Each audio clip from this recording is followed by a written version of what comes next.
नमस्कार मंडळी, आजच्या व्हिडिओमध्ये आपण किचनच्या टिप्स आणि उपयुक्त अशा माहिती घेऊन आलेलो आहे. सुगरण बनण्यासाठी उपयुक्त किचन टिप्स या व्हिडिओमध्ये आपण घेऊन आलेलो आहे. तर व्हिडिओ जराही स्किप न करता नक्कीच व्हिडिओ शेवटपर्यंत पहा. आता पहिली टिप आपण जाणून घेऊया. मेथीची भाजी कडू लागू नये म्हणून त्यात तुम्ही शेंगदाण्याचे कूट घालू शकता. याशिवाय मेथीची भाजी शिजल्यावर त्यात थोडं ओलं खोबरं घालू शकता, त्यामुळे भाजी आपली कडू लागणार नाही. तसेच दुसरी टीप आहे, ज्वारीची किंवा तांदळाची भाकरी करताना जर भाकरी मोडत असेल तर पिठामध्ये कोमट पाणी घालून पीठ नीट मळून घ्या. नंतर भाकरी थापून घ्या. भाकरी तुटणार नाही किंवा मोडणार नाही. आपली तिसरी टीप आहे, किसणीवर गूळ किसताना किंवा विळीला तेलाचा हात लावा किंवा किसणीला, अशाने गूळ अजिबात चिकटत नाही. आपली चौथी टीप आहे, भाजीचा रस्सा घट्ट होण्यासाठी तुम्ही शेंगदाण्याचे कूट घालू शकता किंवा काजूची पूड, टोमॅटोची प्युरी किंवा सुकं खोबरं वापरू शकता. यामुळे भाजीला घट्टपणा येतो. आपली पाचवी टीप आहे, इडली किंवा डोशाचे पीठ शिल्लक राहिल्यानंतर ते आंबट होऊ नये यासाठी त्यामध्ये 3 हिरव्या मिरच्यांचे तुकडे घालावेत. मिरच्यांमुळे इडली डोशाचे पीठ जास्त आंबत नाही किंवा आंबट होत नाही.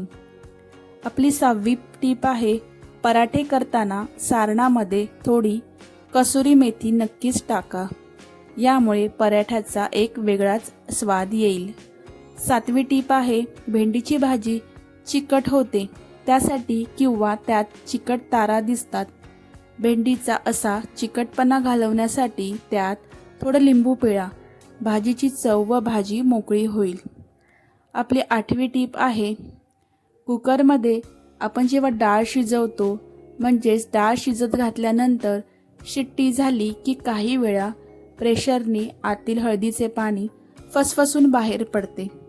यामुळे आपला कुकर खराब होतोच, त्याचबरोबर हे पाणी सगळीकडे उडाल्याने किचन देखील खराब होते.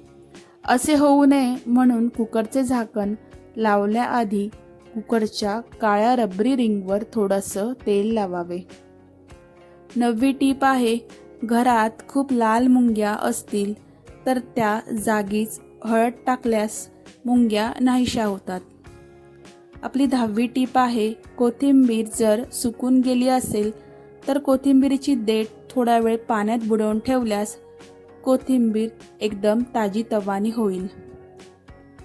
11वी टीप आहे, जर तुम्हाला सुका खोकला असेल तर रोज रात्री गरम दुधात बताशे घालून खोकला कमी होतो. बताशे घालून जर आपण पियालो तर खोकला नक्कीच कमी होतो. 12वी टीप आहे, पुदिन्याची पाने चेहऱ्यावर लावल्याने चेहरा मुलायम आणि तजेलदार बनतो. 13वी टीप आहे, रोज बदामाचं तेल बेंबीत म्हणजेच नाभीत घातल्याने पोट हळूहळू कमी होते. 14वी टीप आहे, काजू खाल्ल्याने बुद्धी चांगली येते आणि हाडे देखील मजबूत होतात.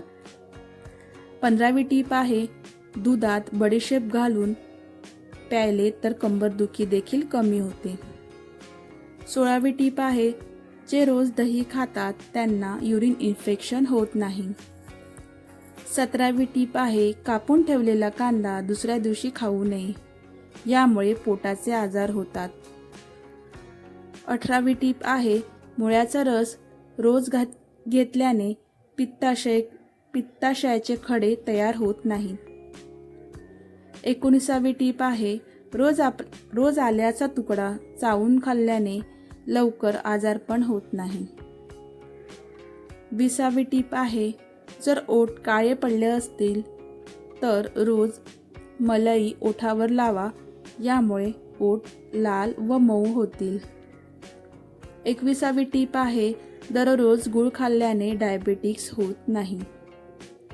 22वी टीप आहे, सकाळी वेलची खाल्ल्याने श्वासाचे संबंधित आजार होत नाही. 23वी टीप आहे, झोपण्यापूर्वी कोमट पाणी प्यायल्याने किडनीचे आजार होत नाही.